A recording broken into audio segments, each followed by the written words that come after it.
He's right there. Go, there he is. Nice. Oh man, look at that. Think small spoons don't work? Look at that big fat rainbow went after that micro trigger spoon. He found it out there in open water. Fish on, fish in the box. What a beauty. Collins Lake, baby. Howdy guys, Cal Kellogg here. Today I'm going to talk about fish scents, or more specifically, using scent while trolling. A couple months ago, maybe 3 months ago now, I said in a video that I didn't add Procure to my trout trolling lures, like this Trigger Spoon Junior right here, and that just ruffled some feathers. That was like telling guys I didn't believe in Santa Claus and Christmas.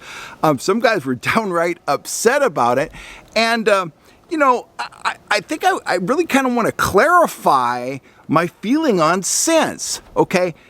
First and foremost, the best, if you're going to buy commercially produced fish scent, I think Procure is the best stuff on the market.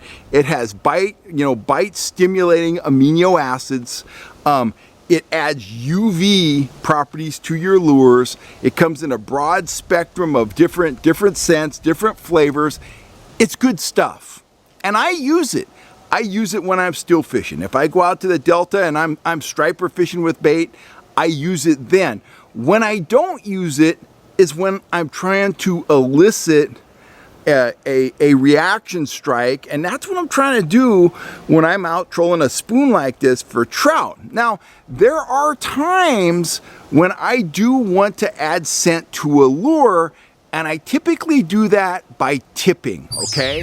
You see that little piece of gulp?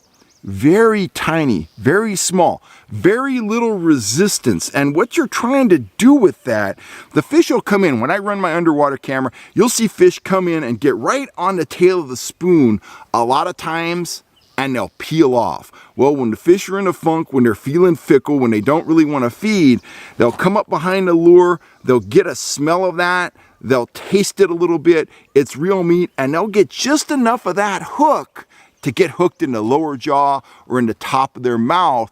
It's gonna be fish on. You're gonna have to play them gently when you're using this tactic, but it's a real, as I said, it's a real day saver. It's a way to put fish in the boat when they don't really wanna go. If you look at my basic trolling philosophy is, start off fast with a large lure, fast and aggressive, and then if the fish aren't responding to that, I downsize and I slow down. I think scent is way more important when you're trolling slow and you're trying to scrape out strikes than it is when the fish are chasing, they're aggressive, you're trolling 3 miles an hour and they're nailing a spoon. I'm never gonna use scent in that situation. I'm gonna pull a spoon through those fish or a fly through those fish, and it's gonna be fish on. But let's say it's time to slow down, to downsize. At that point, if I'm fishing for trout, I'll often tip my spoon with a little piece of worm or a salmon egg that I've smashed flat. It adds scent, but it also adds taste, okay? One of the things I don't like about using a scent like Procure with my spoons is once you get it on there, it kind of globs up on there. It's hard to get off. Can you get it off? Absolutely. You can wash your lures with boiling water. You can use various concoctions of detergent to get that stuff off your lure. But to me, it's a fair amount of hassle.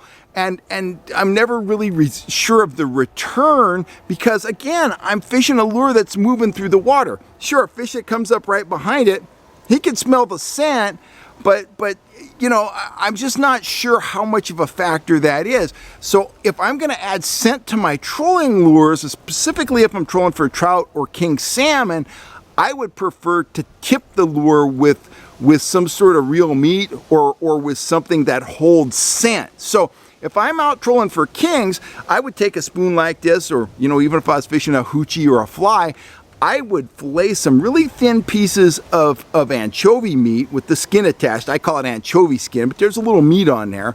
I'd cure it with a little bit of non-iodinized salt to toughen it up a little bit, and I would put a little strip of that on the hook of the lure. A small enough strip that it didn't affect the action of the spoon if I was using a spoon, or maybe a little larger strip if I was using a minnow tube or a hoochie or something like that. That's going to add fish scent to the lure. It's also going to add taste, King comes in, nips that little piece of anchovy meat, and it's fish on, okay? The number one thing I tip, you know, for trout, when I'm trolling for trout and I want to tip, is a little piece of nightcrawler. That works very well.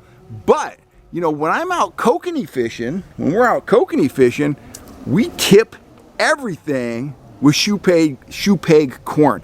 And that does two things for us. One, it gives those kokanee a very defined target to strike at on the back of the lure.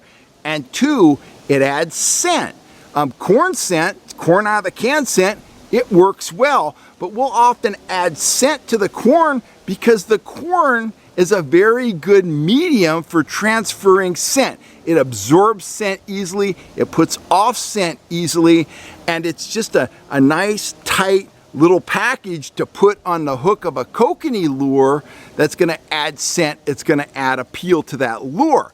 Well, if you spent much time kokanee fishing, you know, you catch a lot of rainbow trout when you're out pulling those kokanee lures. It's a combination of, you know, the lures that you pull for kokanee and trout are similar, but we're putting that corn on there and it has an attractive taste. So if I was out in a situation where I felt like I wanted to add anise scent or garlic scent or a fish scent to my trolling lures when I was trout trolling, I would doctor up some shoe peg corn, and I'm not going to open this up because I'm saving this for kokanee fishing, but I would take some shoe peg corn, and I've done it here on the channel before and showing how I do it for creating kokanee corn. I'd open up this can, drain the corn, take a couple spoonfuls, put it in a Ziploc bag, and then I would do something like add a couple drops of pure anise, and I would have anise scented corn. I could put that on my spoon, I could put that on my fly. It's not gonna gob up my lure, I'm not gonna have to clean it off, but it's adding scent, it's scent in a nice tight little unit, and that's one of the reasons we use shoe peg corn. It's kind of bullet shaped. It goes through the water very well, and it doesn't really mess up the action of things like, you know, small spoons, you know, like the Trigger Spoon Junior, stuff like that. If you use the regular Jolly Green Giant sweet corn, that's a bigger, rounder piece of corn, and it tends to affect the action more. So like to use shoe peg corn, but that's what I would do. And remember, fish can't smell oil, okay? That's what the science tells us. Fish can't smell oil, so you want to use water-soluble scents. So start out with your corn. If you want to go sweet, you might add just some Caro syrup and some non-iodinized salt. I would always add the non-iodinized salt. The iodinized stuff will turn your bait black usually, but if you use the non-iodinized stuff, the sea salt stuff, it's going to make your corn firmer, tougher, and you might add Caro syrup and salt for that salty sweet. You might add the anise. That's my favorite sweet scent right there. If you want to go, you know, with a fishy scent, open up a can of sardines in water like that, or some tuna in water. Put a little bit of water in the bag with the corn, and then smash up. You've seen me do it here on the channel before. If you watch a lot of my videos, take a little bit of that sardine meat, smash it up, put it in the bag, mix it around, let that corn, you know, sit in the refrigerator overnight. It's gonna absorb that scent really quickly. If you're going out, maybe you're gonna fish in stained water, maybe it's wintertime, maybe you think, you know, you need something really robust, take a clove of garlic, smash it, put it in the bag, and then put some corn in there. That corn is gonna absorb that scent, and you are gonna be able to add garlic, or, you know, you could put some shrimp in there. You could add garlic scent, shrimp scent, anise scent, a fish scent. Pretty much any kind of scent you want to add to the corn. The corn's going to absorb that scent, and then you're easily going to be able to put that scent on your spoons, on your plugs, on your flies. It's not going to gob them up, but you, and you know, if you're a guy that wants to add scent, if it gives you confidence, by all means do it. If Procure is the answer for you and it gives you confidence, get some Procure, because if you're confident, you're gonna fish better, and that's gonna make you catch more fish. You're gonna fish harder, you're gonna fish longer, and you're gonna have more attention to detail. If you think Procure makes a difference, by all means, put it on your spoons. If you wanna go a direction that's not gonna leave residue on your lures and stuff like that, you know, try my corn tip. That corn, again, it's gonna readily absorb that scent. You're gonna put it on the lure, but when you're done using it, you're gonna take that kernel of corn off, get rid of it, and you're done. Now in California, we pretty much have a free hand using corn. I think in some other states, there may be regulations against using corn, so be sure to check your local regs, but I think most places you can use corn.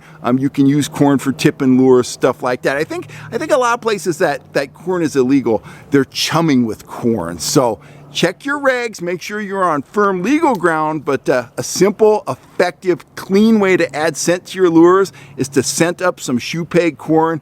Use that for tipping. I think you're gonna like the results. It's kind of my philosophy on scent, man. If I'm out in the Delta and I'm fishing shad, I am soaking them in anise. I'm spraying anise on my sinker, stuff like that.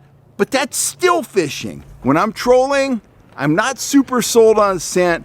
If I am gonna use scent for trout, typically I'm gonna tip with a piece of night crawler, but if I wanted to add more scent than that, I would scent up the corn. I would go with the scented corn. It's gonna add the scent. It's gonna give the trout a nice target to strike at. And again, I think you're gonna like the results. I'm Cal Kellogg, just trying to give you some ideas of how to approach different situations out in the field. I'm signing off for now. If you're looking for gear, trigger spoons, juniors, and more, go on over to fishhuntshoot.com and check out all my gear, guys. I want to thank you for all the support you've been giving the channel, and I will catch you next time right here on YouTube.